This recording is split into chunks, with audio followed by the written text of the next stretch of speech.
All right, welcome to the second Strength Life.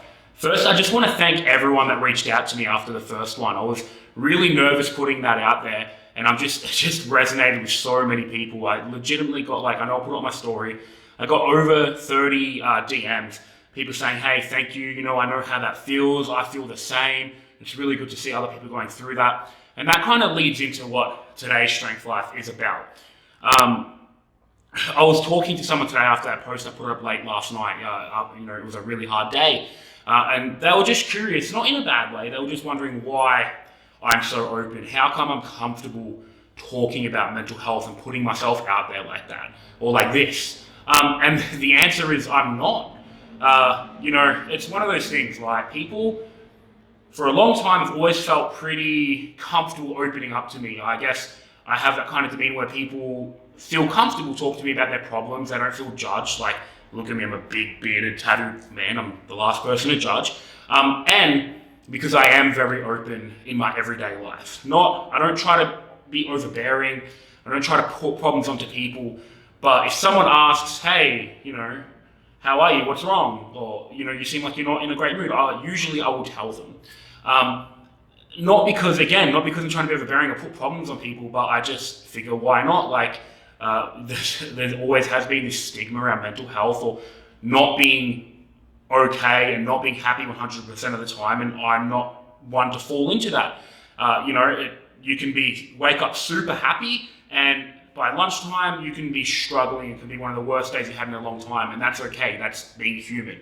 But a lot of people don't feel like they can be like that. It's something I've found. They don't feel like they can say, no, I'm actually not that okay, or no, I'm actually not doing well, because they feel like people are going to judge them and think, oh, so-and-so is just always in a bad mood and complains a lot.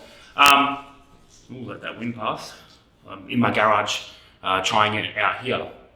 So why am I doing this? Why am I so open? That was the question. Not on my story, but actually on a conversation on the phone. And it's really simple. Like I just said, I'm trying to break down the stigma. After getting 30 plus people reaching out to me, mainly blokes reaching out to me from that first Strength Life, it really reinforces that I'm doing something good and something that's actually going to help people. I'm open because when people see their coach, when people see high-level lifter being open about these things, it breaks down those barriers for them, or for some of them, right? And if it happens to one person, then great, my job, I've succeeded. I do it because when they see me going like that, they go, oh, it's normal. I'm not abnormal. These feelings aren't weird. I'm not weak. I'm not broken. I'm just a person. I'm human. This is what it's like to be a person in today's day and age. We don't just force this stuff down. And that's the big reason I do this. I've had people in the past call me out, saying I do it for attention. And look, if I said I didn't like getting Instagram likes, I'd be a liar. But that's why I upload my heavy lifts. I upload my heavy lifts for likes, and it feels good, and I have a laugh, and I get the comments. I'm doing this because I want to help people, right? So again, really straightforward and a short one.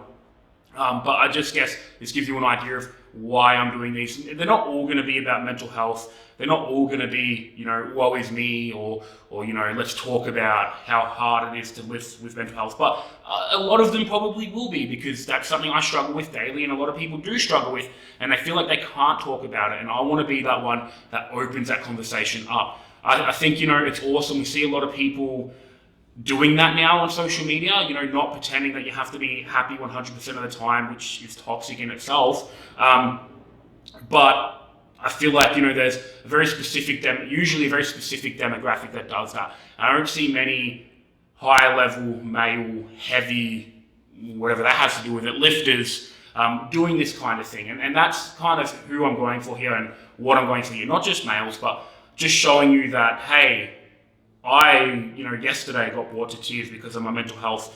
I'm not a crier, but, mental health is hard. I have days where I struggle, and we all do. I know a lot of high-level lifters that do. I know a lot of, beginner lifters that do, and I know a lot of people that don't feel like they can talk about it.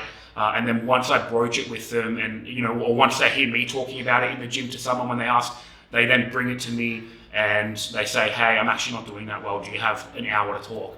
And that's what I want from this I want it on a broader format, because I do it a lot in the gym. I know it makes some people uncomfortable because some people find it confronting talking about how you're feeling and your emotions and not doing well, and they like to pretend everything's okay. And I'm fine with that. If it makes you uncomfortable, you don't need to watch, but I urge you to maybe ask yourself why these things make you uncomfortable and move forward from there, right? No one's going to force you to talk about things. But yeah, that's just, a little rundown, kind of a little conversation. Like, these are nice and raw. I'm not a good editor. I'm using a camera today. Someone gave me that feedback. Hey, like, you have a camera, use it. And I am, so it'll probably be better. But that's what these are. These are just going to be these little things where I'm just talking about what's on my mind or what people ask me. I got one I'll do later in the week that was when to go up or go down or maintain a weight class. So again, it's not all going to be this serious, gloomy, mental health, it's okay to not be okay stuff. But I'm betting a lot of it will be because that's life. That's what my life is a lot of the time. A lot of it, it's not like, oh, I had my anxiety attack, I'm okay now for a month. Sometimes I'll have 5 in a week. Sometimes I won't have 1 for 5 months. And that's just how it be. But yeah, that's it for that. I think as far as that goes, I don't even know if I'll turn this into a video. I don't know how it's going to come out. But the lifter for today is someone that a lot of you Powerlifting Australia people know, but he doesn't do a good job uploading videos on social media. So it's Tony Reinmuth, Bucket 1989 or whatever it is, on Instagram. I'll put it here somewhere. The dude is the first 400 kilo squatter in Australia sleeved, and he did it, tested, walked out. Amazing human being. Go give him some love. Go give him a follow. He doesn't upload many videos, but when he does, it's something stupid like a 250 bench or 220 bench for reps, from a really weird angle. So, you're not going to follow him for getting daily training updates. That's not what he does. But every once in a while, you'll be like, oh my God, this dude just lifted 400 kilos like it was nothing. So give Tony a follow. Again, massive thank you to everyone that reached out and shared and supported. I didn't expect it to be so big from the first one. And like I said, they're not all going to be like this, but see, I'm doing it already. Why do I feel bad for it being about mental health? That's not how that should be. I'm trying to do the opposite of that. See, we all fall into that trap, right? Thank you for watching, guys. Did this a lot quicker than I thought I would the second one. I thought I'd struggle to get one out a week, but I just kind of felt it today after a rough day yesterday. I'm at home chilling, doing my own thing. Like, I've been reading a bit, I played some Switch, and I thought, hey, why don't I do a 10-minute video on this? And after this conversation, kind of got the old brain ticking. Cheers.